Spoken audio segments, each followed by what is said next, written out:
அல்லாஹு ஜல்லஷானஹு தஆலா நாளை மறுமையிலே கியாமத் நாளிலே ஒரு 3 பிரிவுகளோடு அல்லாஹு பேச மாட்டான் என்பதாகவும், அதே நேரத்திலே அவர்களை தூய்மைப்படுத்த மாட்டான் என்பதாகவும், அவர்களின் பக்கம் அல்லாஹு பார்க்க கூட மாட்டான் என்பதாகவும், அதே நேரத்தில் அவர்களுக்கு கடுமையான அதாபுகளும் வேதனைகளும் அல்லாஹு கொடுப்பான் என்று நபிகள் நாயகம் ஸல்லல்லாஹு அலைஹி வஸல்லம் அவர்கள் சொன்னார்கள்.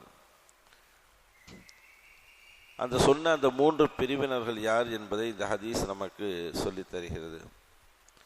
ஹதீஸினுடைய அறிவிப்பாளர் அபூ ஹுரைரா ரலியல்லாஹு தஆலா அன்ஹு அவர்கள். இந்த ஹதீஸ் முஸ்லிம் ஷரீஃபில் பதிவாகி இருக்கிறது. முஸ்லிமில் 107வது செய்தியாக பதிவு செய்து வைத்திருக்கின்றார்கள். நபிகள் நாயகம் ஸல்லல்லாஹு அலைஹி வஸல்லம் அவர்கள் சொன்னார்கள், ஸலாஸத்துன் 3 நபர்கள், 3 பிரிவினர்கள், இவர்களை லா யுகல்லிமுஹுமுல்லாஹு யௌமல் கியாமா, அல்லாஹு ஜல்லஷானஹு தஆலா இவர்களோடு மறுமை நாளிலே கியாமத் நாளிலே அல்லாஹு பேச மாட்டான். மஹ்ஷர் மைதானம் என்பது மிக பதட்டமான ஒரு மைதானம். உலகத்தில் எத்தனையோ மைதானங்கள் இருக்கிறது, அது மாதிரி அல்ல அது. மஹ்ஷர் மைதானத்தை காட்ட வேண்டும் என்பதற்காக வேண்டிய அல்லாஹ் ஜல்லஷானஹு தஆலா செய்த ஏற்பாடு தான் ஹஜ்ஜு.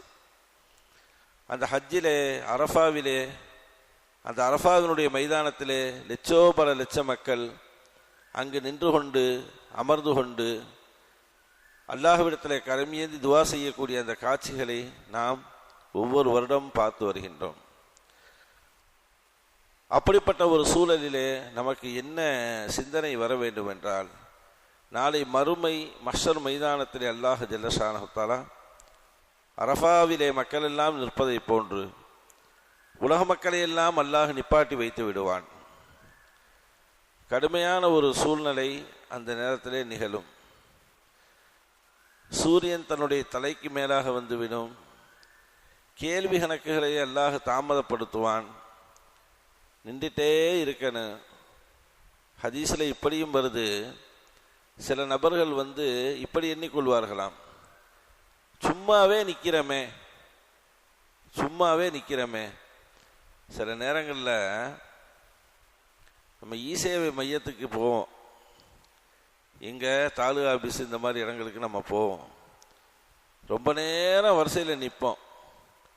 என்னங்க நகல மாட்டேங்குது வரிசை அப்படின்னு கேட்டால், சிஸ்டம் எரர் அப்படிம்பாங்க.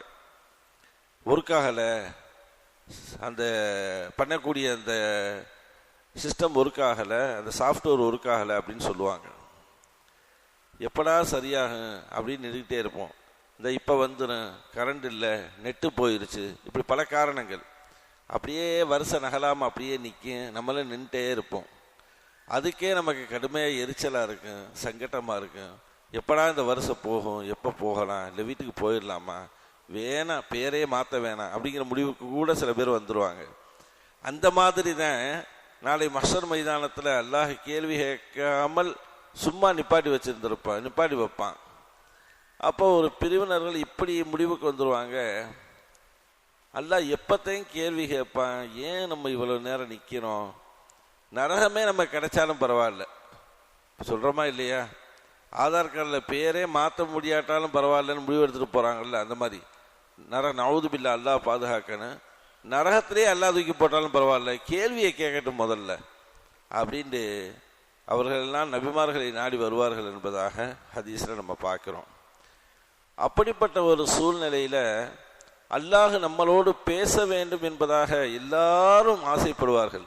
அல்லாஹ் நம்மள்கிட்ட பேசணும், அல்லாஹ் நேரடியாக அல்லாஹ் நம்மள்கிட்ட பேசிட்டான் அப்படின்னா எப்படியாவது சமாளிச்சிடலாம், அல்லாஹ் நம்ம மீது இரக்கம் கொள்வான், எப்படியாவது சமாளிச்சிடலாம் அப்படிம்பாங்க.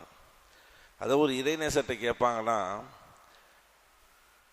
நாளை மஹ்ஷர் மைதானத்தில் உனக்கு கேள்வி கணக்கு கேட்குற பொறுப்பை உங்கள் அம்மாட்ட கொடுக்கவா அல்லது அல்லாஹ் கேட்கணுமா, இந்த ரெண்டு பேர்கிட்ட கேட்கக்கூடிய ஒரு வாய்ப்பு, அதாவது ரெண்டில் ஒரு ஆள் கேட்கணுங்கிற மாதிரி இருந்தால் நீ யாரை தேர்ந்தெடுப்ப அப்படின்னு கேட்பாங்க. ஒரு இறைநேசர்கிட்ட, ஒரு வலிமார்ட்ட, ஒரு வலியுள்ளாட்ட. அப்போ உடனே அவர் சொல்லுவார், நான் அல்லாஹுவை தேர்ந்தெடுப்பேன். என் தாய் கூட சில நேரங்களிலே என்னுடைய தவறை எண்ணி, படுபாவி, இவ்வளவு பெரிய குற்றங்கள் எல்லாம் எனக்கு தெரியாமல் செய்திருக்கிறாயா என்று என் மீது கோபப்படலாம். என் தாயையும் என்னையும் படைத்து 70-100 தாய்களை விட இரக்கமுள்ள என்னுடைய ரஹ்மான் என் மீது இரக்கப்படுவான், அவன் என் மீது கோபப்பட மாட்டான், என்னை மன்னிப்பான் என்று சொல்லுவார்கள். அந்த மாதிரி ஒரு தருணத்தில் இந்த ஹதீஸில் நபி ஸல்லல்லாஹு அலைஹி வஸல்லம் சொல்கிறாங்க, மறுமை நாளில் அல்லாஹ் அந்த 3 பிரிவினர்களோடு அல்லாஹ் பேச மாட்டான். ரெண்டாவது, வலாயு ஜக்கீஹிம், அல்லாஹ் அவருடைய பாவத்தை சுத்தப்படுத்தவும் மாட்டான். ரொம்ப முக்கியமானது அதுதானங்க. பாவங்கள் ஏதாவது கூடி குறைஞ்சிருக்கு, அதை சுத்தப்படுத்தாமல் அல்லாஹ் என்ன செய்வான், கண்டுக்கிறவே மாட்டான். அந்த பாவச்சுமைகளோடு அப்படியே இருப்போம். அல்லாஹ் பாதுகாக்கணும். வலா எந்துரு இலைஹிம், அப்படிப்பட்ட பிரிவினர்களையும் அல்லாஹ் பக்கம் ஏறெடுத்து கூட அல்லாஹ் பார்க்க மாட்டான். இதை தாண்டி வலகும் அதாபு நலீம், அவர்களுக்கு கடுமையான வேதனை இருக்கிறது என்றார்கள் நபிகள் நாயகம் ஸல்லல்லாஹு அலைஹி வஸல்லம். அதில் முதல் பிரிவு யார் என்றால் ஷைஹுன் ஜானின், வயதான கிழவன் விபச்சாரனாக இருப்பது, விபச்சாரியாக இருப்பது. வயதானவர்கள் அவர்களுடைய அனைத்து வாழ்க்கையும் கடந்து வந்ததற்கு பிறகும் அந்த விபச்சாரத்தின் பக்கம், அதனுடைய பெரிய பாவத்தின் பக்கம் அவர்கள் மைலானாக செல்லுவார்கள். அதிலே அவர்கள் ஆர்வம் காட்டுவார்கள். இது போன்ற பெரிய பாவங்களிலே அவர்கள் மூழ்கி முத்தெடுப்பார்கள். இப்படிப்பட்ட வயதான காலத்தில் உனக்கு இதெல்லாம் தேவையான்னு சொல்லுவாங்கல்ல, இதே சொல்லுவாங்க, வயசான காலத்தில் உனக்கு தேவையா அப்படின்னு. அப்போ இந்த ஒரு வார்த்தையை பாருங்க, ஷைஹுன் ஜானின், ஒரு வாலிப பருவத்தில் ஒருத்தர் செய்யறான் அப்படிங்கிறத மிகப்பெரிய தவறு. அதுக்கே பெரிய தண்டனைகள் எல்லாம், கஃபாராவெல்லாம் இருக்கிறது தண்டனைகள். இப்போ வாலிப பருவத்திலே செய்வதே மிகப்பெரிய பாவம், விபச்சாரம். ஒரு வயோதிக நிலையிலே ஒருவன் செய்கின்றான் என்றால் அப்படிப்பட்டவனை அல்லாஹ் வெறுக்கிறான். இந்த காரியங்களை எல்லாம் அல்லாஹ் ரொம்ப ரொம்ப அவன் பக்கம் வெறுப்பை அல்லாஹ் காட்டுகின்றான் என்பதை நாம் பார்க்கிறோம். இது முதல் பிரிவினர்கள். இரண்டாவதாக மலிக்குன் கத்தாபுன், பொய் பேசக்கூடிய அரசர்கள், தலைவர்கள். பொய்யா பேசுறது. ஆனால் அவங்கள நம்பி நிறைய மக்கள் இருப்பாங்க, அவங்கள நம்பி ஊருக்காரவங்க இருப்பாங்க, அவங்கள நம்பி அந்த நாட்டிலே வாழக்கூடிய பொதுமக்கள் இருப்பாங்க. பொய்யான வார்த்தைகளை பேசி, நான் அதை செஞ்சிடறேன், இதை செஞ்சிடறேன், அது பண்ணுறேன், இது பண்ணுறேன், ஆசை வார்த்தைகளை காட்டி ஆசைகளை அப்படியே இருக்கக்கூடிய ஒரு பொய்யான அரசன், ஒரு தலைவன் என்பதாக நாம் வைத்துக் கொள்ளலாம். இந்த பிரிவினர்கள் மீதும் அல்லாஹ் ஜல்ல ஷானஹு வெறுப்பை காட்டி அவர்களை பார்க்க மாட்டான், சுத்தப்படுத்த மாட்டான் என்பதாகவும். மூன்றாவது ஒரு பிரிவினர்கள் நபிகள் நாயகம் ஸல்லல்லாஹு அலைஹி வஸல்லம் சொன்னாங்க, ஆயிலும் முஸ்தக்பீருன். ஆயில் அப்படின்னா ஃபக்கீர், ஏழை, ஒன்றுமே இல்லை, வறுமையான ஒரு சூழ்நிலையில் இருக்கான், அன்றாடங்காட்சி.